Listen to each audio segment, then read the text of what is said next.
promoting dialogue. It's May Day in Dakar, 1 o'clock in Porto Novo. Good afternoon and many thanks for staying tuned to West Africa Democracy Radio, broadcasting on 94.9 FM and around the world on wadr.org. Welcome to Newslink. Here are the top stories. Campaign for Senegal's legislative elections begin this Sunday as reactions trail a potential debate between Prime Minister Sonko and former Prime Minister Amadou Ba. It is not possible for two lists only to debate. How about the other 39 lists? That wouldn't be democracy. And this is the reason why I'm saying that debate is not possible. Student leaders at the state-run University of Liberia protest against the launch of a doctoral program by President Boakai. Military High Command in Nigeria announces the arrest of a terrorist leader and the founding father of the outlawed indigenous people of Biafra. In the southeast, the troops of Operation Udoka, Forward Operational Base Osu, in a sting operation, apprehended a terrorist leader belonging to the indigenous people of Biafra and the Eastern Security Network terrorist group known as Mr. Pius Ibu. And reports suggest Islamic militants fighting in Burkina Faso are secretly using northern Ghana as a logistical and medical hub. Please stay tuned for details of these stories and more. Here is Augustine Coley with Newslink. Many thanks for joining us and welcome to our listeners in the Gambia, Ghana, Liberia, and Sierra Leone. This edition begins right here in Senegal, where the electoral campaign for the upcoming early legislative elections on November 17 begins this Sunday. Candidates will have almost 3 weeks to try and convince the voters. In the lead-up to the campaign, attention is focused on a potential debate between Prime Minister Ousmane Sonko and former Prime Minister Amadou Ba. Ba, who was the runner-up in the last presidential election, is now leading a political coalition for the legislative elections. Tisu has the details. In Senegal, such a debate will mark the first time a sitting prime minister faces his opponent publicly. Prime Minister Ousmane Sonko himself initiated this challenge. A few days ago, via his social media accounts, he invited Amadou Ba, the former prime minister and presidential candidate, to a public debate on Senegal's economic and financial situation. Sonko seeks to have Ba address topics like Senegal's external debt, wage bill, fiscal matters, and issues related to land, mining, and hydrocarbons. Additionally, Ousmane Sonko wants to discuss Senegal's economic development plan through 2050, which he recently presented alongside President Bassirou Diomaye Faye. This ambitious project is meant to replace the Plan Senegal Emergent from the previous administration, during which Amadou Ba held positions as both Prime Minister and Economy Minister. In response, Amadou Ba has accepted the invitation and called on Prime Minister Sonko to set the date and venue for the public debate. Private television networks are already vying for the chance to broadcast the event, but for now, the National Audiovisual Regulatory Council, CNRA, opposes it. The CNRA argues that allowing a debate between just two candidates could create unfairness toward others as the legislative campaign kicks off on Sunday. However, Ousmane Sonko suggested that each candidate would present the arguments to the Senegalese people on the scheduled date, signaling that the Regulatory Council may not be able to block the public debate. For political observers, this debate could be a turning point in the legislative elections as it may influence the choices of Senegalese voters. Prime Minister Ousmane Sonko, who also leads the ruling party PASTEF, will head the party's list in the upcoming legislative elections. Amadou Ba, the former Prime Minister and presidential candidate, now leads a political coalition after departing from the former ruling party APR. Tisu reporting there. Meanwhile, a Senegalese political analyst, Professor Gorgui Dieng, believes that there will be no debate between Prime Minister Ousmane Sonko and former Prime Minister Amadou Ba. He stated that the information regarding a possible debate is merely a political strategy employed by the current government in anticipation of the November parliamentary elections. Professor Golgi Jian explained that this belief stems from the presence of several candidates and the importance of including all of them in an electoral debate. Which debate are you talking about? There will be no debate. Well, I think this is simply a strategy. This is the way I say it. It's the strategy by the Prime Minister to talk to the people, to tell people that, okay, I have issued figures demonstrating that the government figures are false or have been falsified. And I am now asking the one responsible for that, or part of the people responsible for that, to come and talk and discuss this. But I don't believe that this is really something he wants, because he has refused in the past to talk to Parliament about his general policy declaration on other occasions. Also, he has, for example, refused to answer questions. So I don't believe that he is ready for any debate with the former Prime Minister Amadou Ba. That cannot happen because we are in a legislative election with 41 lists. It is not possible for two lists only to debate. How about the other 39 lists? That wouldn't be democracy. And this is the reason why I'm saying that debate is not possible, because it's not a presidential election. We are not in the second round of a presidential election where we have two candidates, but we have 41 lists. So the Constitution is very clear. If you give the floor to one candidate for 3 minutes, you have got to give the 3 minutes to the other candidates. So it's not possible to have a debate between the two candidates. That's not possible. But if this happens, I would say that Senegal is no longer a democracy, and the law is not being respected, that people are doing what they want to do, not abide by the law. Senegalese political analyst Professor Golgi Jiang. Islamic militants fighting in Burkina Faso are secretly using northern Ghana as a logistical and medical hub, enabling them to access food, fuel, and medical care. According to a Reuters report, Ghanaian security officials and regional diplomats suggested that the authorities have largely turned a blind eye to these activities, fearing escalation, but which could allow militants to recruit in marginalized communities. Burkina Faso, heavily impacted by an insurgency led by groups linked to Al-Qaeda and Islamic State, has seen half its territory lost to militants like JNIM, who have expressed plans to expand into Ghana, Togo, and Benin. More stories coming up on West Africa Democracy Radio. Newslink continues. Staying on security matter, the military high command in Nigeria on Thursday announced the arrest of a terrorist leader identified as Pius Agu, said to be founding father of the outlawed indigenous people of Biafra and its security arms, the Eastern Security Network. Director of Defense Media Operations Major General Edward Buba announced this in Abuja while updating defense correspondents on the military operations by the troops of the armed forces of Nigeria and other security agencies at the various theaters of operations across the Federation against insurgency activities as of October 24 this year. He said the suspect was picked up at a location in Imo State during a sting operation conducted by the troops of Forward Base Operation. Director of Defense Media Operation is Major General Edward Buba. Let's listen to him.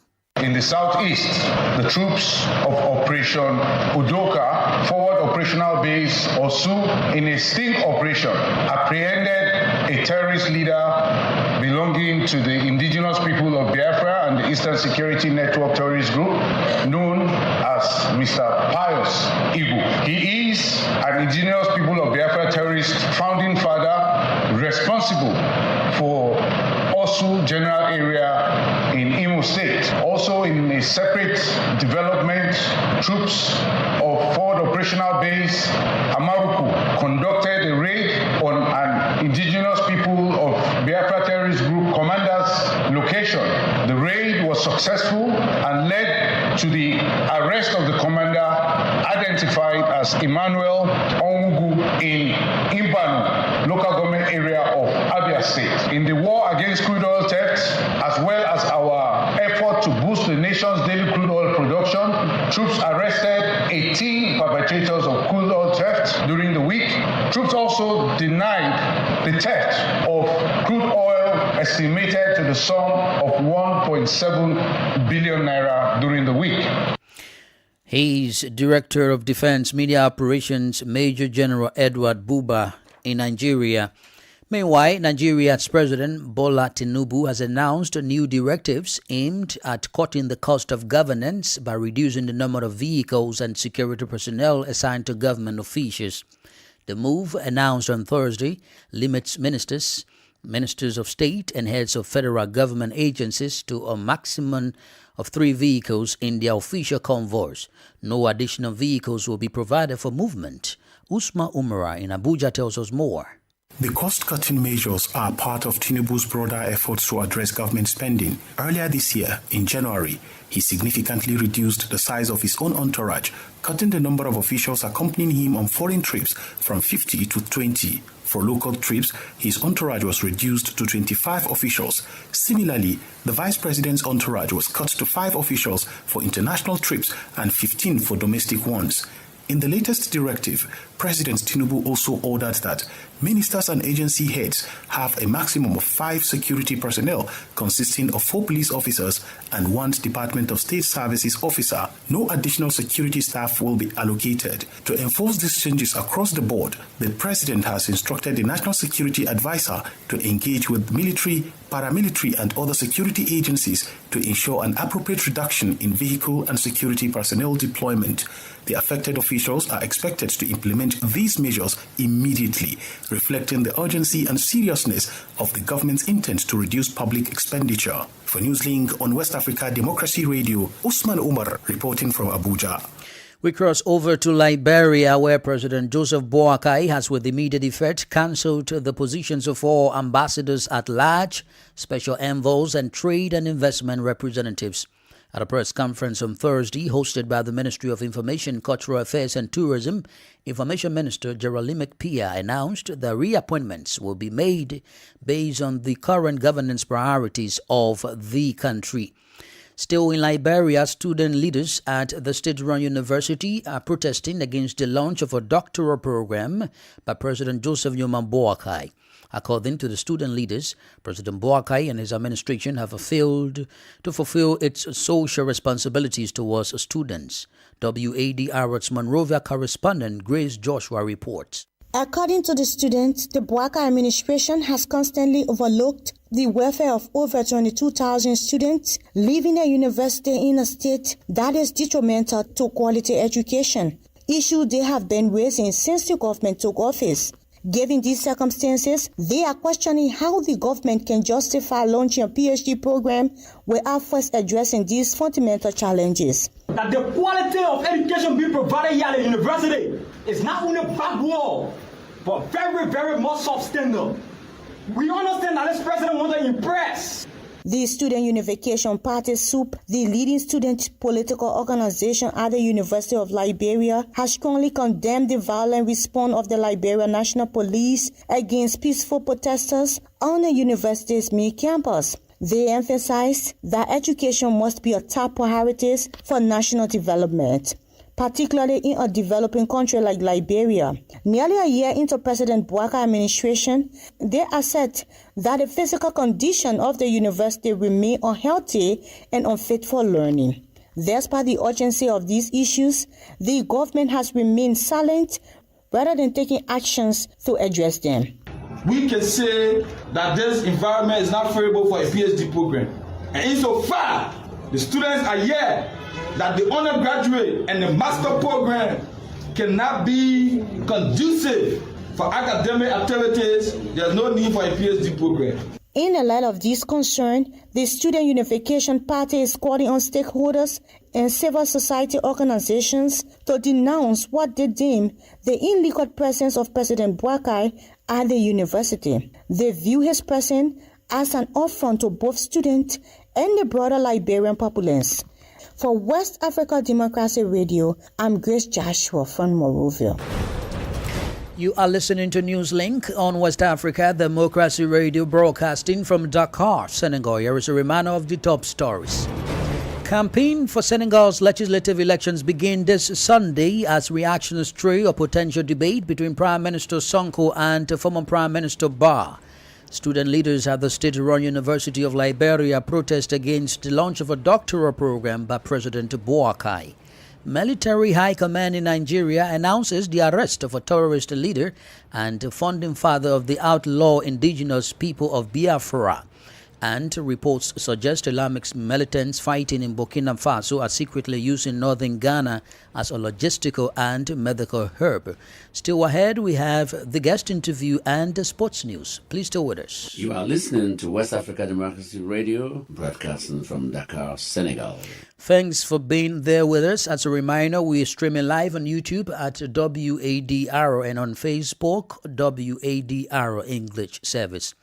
Let's now move into the Sahel, particularly in Mali, as the transitional authorities have nationalized the Yatila gold mine located in the western part of the country. The state signed a retrocession agreement with the South African and Canadian companies Anglo Gold Ashanti and IM Gold. In Bamako, this nationalization has been seen as another strong move towards reclaiming sovereignty in the mining sector. Oge Obiorika reports. The nationalization of the Yatela mine follows lengthy negotiations that began in 2019. Last Wednesday, during a cabinet meeting, General Assimi Goïta signed a decree formalizing the nationalization of the mine. Anglo Gold Ashanti and IM Gold, which previously operated the mine, have transferred all their shares amounting to 80% to the Malian state. Up until now, the Malian government had held only a 20% stake in the mine's operations. The mine was handed over to the Malian state for a symbolic franc, as noted by Mali's Minister of Economy, Aluseni Sanu. He added that the state will also receive $36 million for the closure and rehabilitation of the site, emphasizing the mine's significant potential.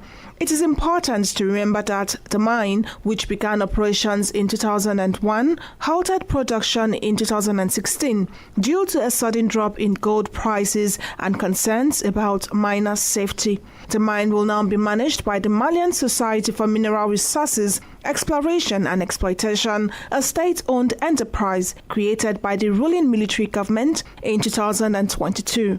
This company aims to ensure a more equitable redistribution of the benefit from Mali's mineral resources to its people. It's also worth noting that this is the second gold mine to transfer its shares to the Malian state. Last May, the Australian company Firefinch announced that it will transfer all its shares in the Marilla gold mine and its mining titles in Mali to the state-owned company for $1.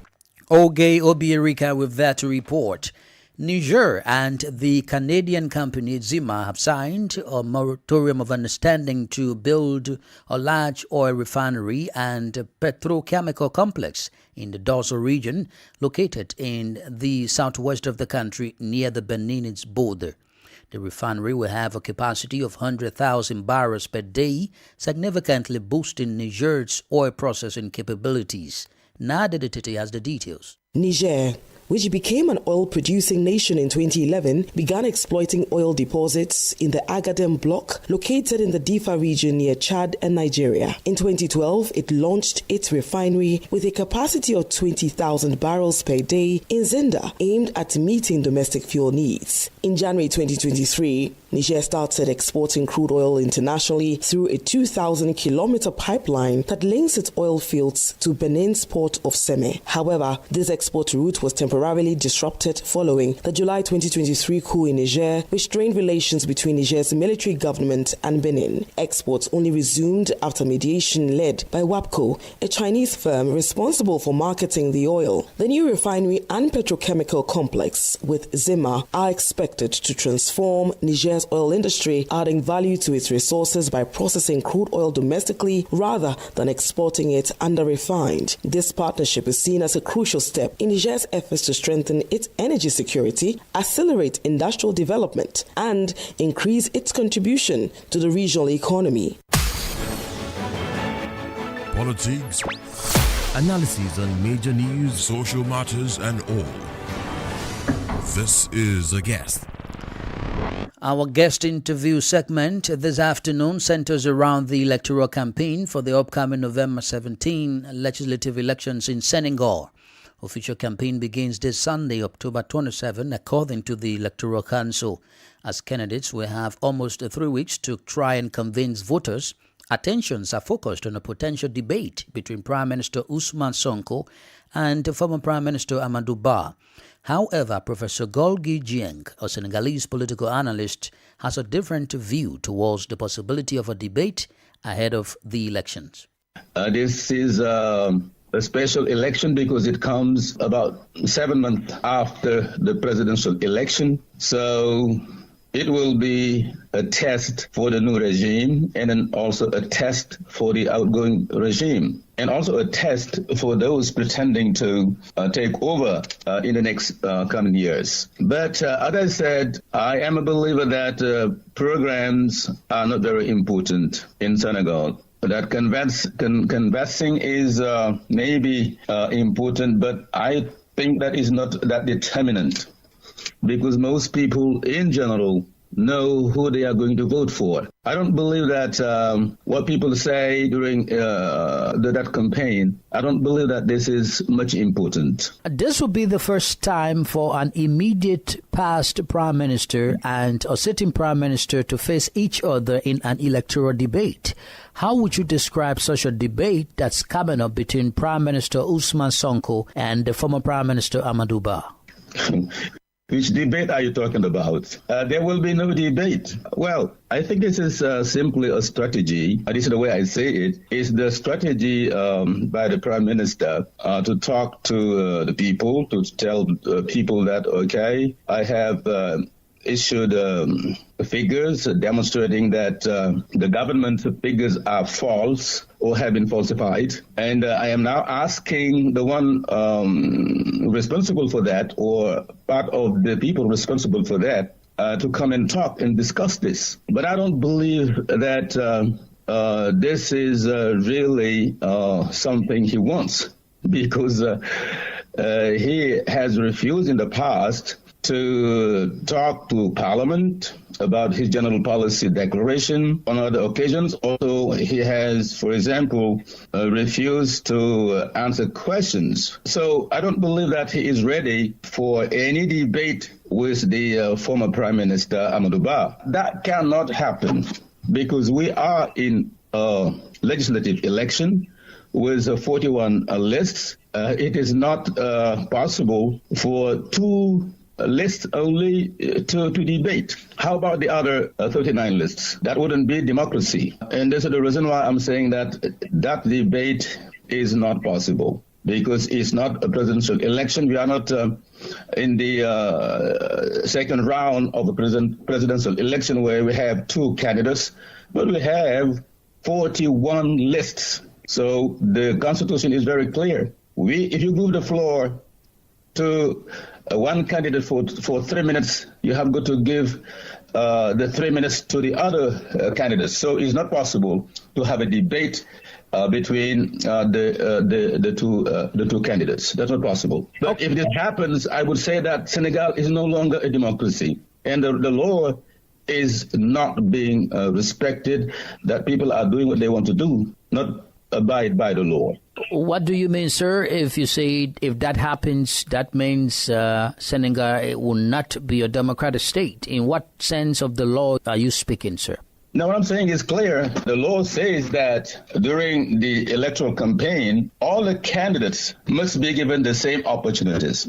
They must be given the same rights. If, for example, a television gives 3 minutes to a candidate, for example, Amadou Ba, he has got to give 3 minutes to Sonko, has got to give 3 minutes to Barthélémy Dias, has got to give 3 minutes to the other candidates. Now, organizing a debate concerning only 2 candidates would violate the Constitution. Sir, the Minister of the Interior recently announced that candidates and political parties, including anyone, should not travel with weapons or harmful instruments throughout this campaign process. Tell us, what do you think about this mandate? Well, this is not new. Maybe those who are not familiar with Senegalese elections may be asking questions like that. But this is the rule. That has always the case. This has always been the case. The Minister of the Interior has always forbidden, weapons, even cudgels, knives, etc. During the electoral campaign, and then even before the election and after the election. This is the rule in Senegal. Professor Golgi Jienk is a Senegalese political analyst. And here is Sankele Janko with sports.